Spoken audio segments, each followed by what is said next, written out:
c'est très grave ce que l'Ukraine et ses alliés sont en train de faire au sein du territoire russe. Ah oui, la Fédération de Russie vient de recenser 121 drones qui ont été lancés par l'Ukraine. Et je comprends que M. Volodymyr Zelensky n'a pas besoin de paix. Oui, il n'a vraiment pas besoin de paix et ça va coûter très cher à l'Ukraine. Parce que 121 drones, l'Ukraine n'a pas les capacités d'envoyer ce genre de record de drones sur le territoire russe. Chers dames, chers messieurs. Alors, évidemment, il y a eu l'aide de ses alliés otaniens occidentaux par rapport à ces 121 drones que l'Ukraine a versés sur l'ensemble du territoire russe. Chers dames, chers messieurs, je crois que M. Vladimir Poutine est en train de rigoler. Il est en train de blaguer. Ah oui, il blague avec son peuple. Il faut mettre terme à ce conflit, mais d'une manière la plus belle. Il faut se décider et mettre terme à ce conflit. Ah oui, soit tu te laisses faire, soit c'est toi qui vas sur l'Ukraine définitif pour mettre fin à ce conflit. Mesdames et messieurs, c'est le ministère russe de la Défense qui relaie l'information. Ah oui, c'est une information très chaude. Chers dames, chers messieurs. Et à titre de rappel, parmi ces drones, il y a des drones qui se sont dirigés vers Moscou. Ah oui, vers Moscou, la ville de Moscou. Donc, désormais, l'Ukraine et ses alliés ciblent aujourd'hui cette ville emblématique russe. Alors, c'est un gros défi que l'Ukraine est en train de montrer à la Fédération de Russie. C'est une démonstration de force qui est en train de s'installer.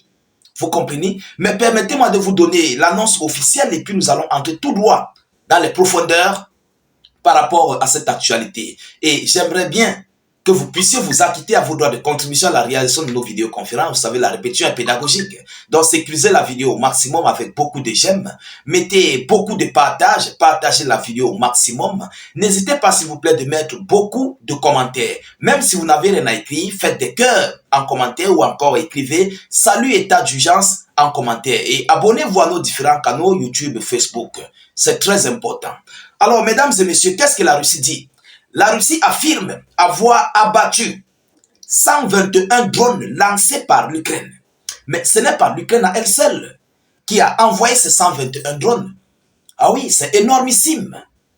On ne parle pas des frontières, on ne parle pas au niveau des lignes du front, on dit sur l'espace russe, l'espace officiel russe. 121 drones. Mesdames et messieurs, de vous à moi, dites-moi si c'est l'Ukraine à elle seule qui a ces capacités. Si Joe Biden était là, on devait dire non, Joe Biden est là. Joe Biden n'y est plus. Qui est donc derrière? Alors, c'est l'Europe, c'est l'OTAN. Ce sont eux qui continuent en fait de travailler, de coordonner les travaux avec Kiev.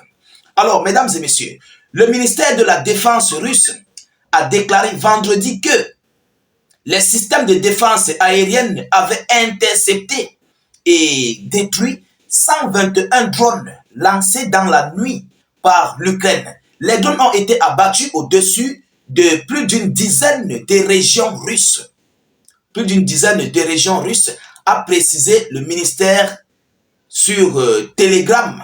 Donc, 6 au-dessus de l'oblast de Moscou et au-dessus de la ville elle-même.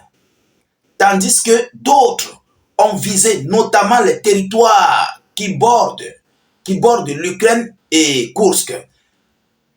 20 drones ont également visé l'oblast de Ryazan. Ryazan au sud-est de Moscou. Au sud-est de Moscou. Donc ça fait au total 26 sur le sol, sur l'espace de la ville de Moscou. Vous comprenez? A ajouté le ministère de la Défense. Alors, ça, c'est une opération de force que l'Ukraine et ses alliés viennent de montrer. Parce que la ville de Moscou, en fait, n'était pas trop ciblée. Et ils ont, en fait, envie de faire vivre la terreur aux moscovites. Vous comprenez? Mais l'Ukraine est en train de toucher la mauvaise partie. Parce que dès lors que Moscou est attaqué, non seulement les habitants de Moscou, les moscovites et l'ensemble des Russes seront très remontés. Et lorsqu'ils sont remontés, M. Vladimir Poutine, ça le plaît. Ça plaît à la Fédération de Russie. Ah oui, Ça leur plaît. Pourquoi je le dis? Parce que Vladimir Poutine passe à l'acte. Il passe à un durcissement de ton. Lorsque son peuple est déjà débordé. Vous comprenez? Donc, Poutine travaille avec l'opinion de son peuple. Ah oui, il ne travaille pas seul. Lorsque l'opinion de son peuple est déjà élevée, Poutine passe à l'acte féroce. Et c'est ce que l'Ukraine et ses alliés ignorent. Et c'est ce que Poutine veut. Il veut qu'en fait que le peuple soit remonté. Et lorsqu'il va agir, il va agir au nom du peuple. Mais, j'espère qu'il y aura des repos éternels. Si l'Ukraine exerce ce genre d'action 2, 3, 4 fois, et par malchance, ça cible des immeubles résidentiels, il y aura des blessés, il y aura des repos éternels russes. Et c'est ça en fait qui n'est pas bon. Soit tu te laisses faire, tu te laisses mener, soit c'est toi qui vas mener l'Ukraine. C'est comme ça. Alors, qu'est-ce qu'il faut faire? Mesdames et messieurs, qu'est-ce que la Russie dit de plus? Selon le média d'investigation indépendant russe, Agestvo, cette nouvelle attaque est le signe, notamment après l'envoi massif de drones du 14 janvier, que l'armée ukrainienne est revenue après une longue pause à la pratique de frappes régulières avec plus de 100 drones à la fois, selon les informations. Donc, avant le départ de M. Joe Biden, ils avaient transféré une lourde somme d'argent et il y a eu des transferts de drones des pays européens qui se sont chargés en fait de collecter des drones. Ils avaient mis, je crois, il y avait les 30 000 drones consorts. Ils avaient fait un chiffre de drones qu'ils devaient envoyer à l'Ukraine. C'était, je crois, en décembre qu'ils ont pris ce programme et en janvier, ils ont transféré. Donc, le 14 janvier, ils avaient transféré. Alors, mesdames et demoiselles et messieurs, voilà ici ce que l'Ukraine et ses alliés sont en train de continuer de faire. Alors, nous avons comme impression qu'ils n'ont pas en fait envie de passer sur une négociation de paix. Ils veulent en fait un bras de fer, un durcissement de ton. Et les Russes sont pour le durcissement de ton. Et les Russes sont très chauds pour envahir l'ensemble du territoire ukrainien si l'occasion se présenterait. Et les Russes vont le faire. Moi, je continue de vous le dire, les Russes vont le faire. Parce que tant que les territoires russes seront menacés, seront frappés, les soldats russes vont continuer d'avancer, même s'ils prennent ces 4 localités, 4 ou 5 localités qu'ils veulent reconquérir, l'oblast de Donetsk et autres.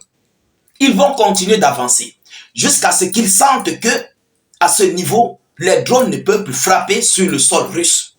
Je crois que c'est cette manière dont ils vont évoluer. Et à la fin, ils vont se retrouver où? Ils vont se retrouver proches de Kiev. Ils vont se retrouver dans les environs. Et dès lors qu'ils sont déjà dans les environs de Kiev, proches de Kiev, où ils peuvent frapper Kiev facilement, sans difficulté, je crois que l'Ukraine serait totalement en danger. Alors, mesdames, mesdemoiselles et messieurs, voilà ce qui vient de se passer entre la Russie et l'Ukraine. Ça s'est passé hier, vendredi, et il y a encore d'autres informations qui ont été parvenues. Ah oui, selon plusieurs frappes ukrainiennes, mais que je viendrai ici avec des informations officielles.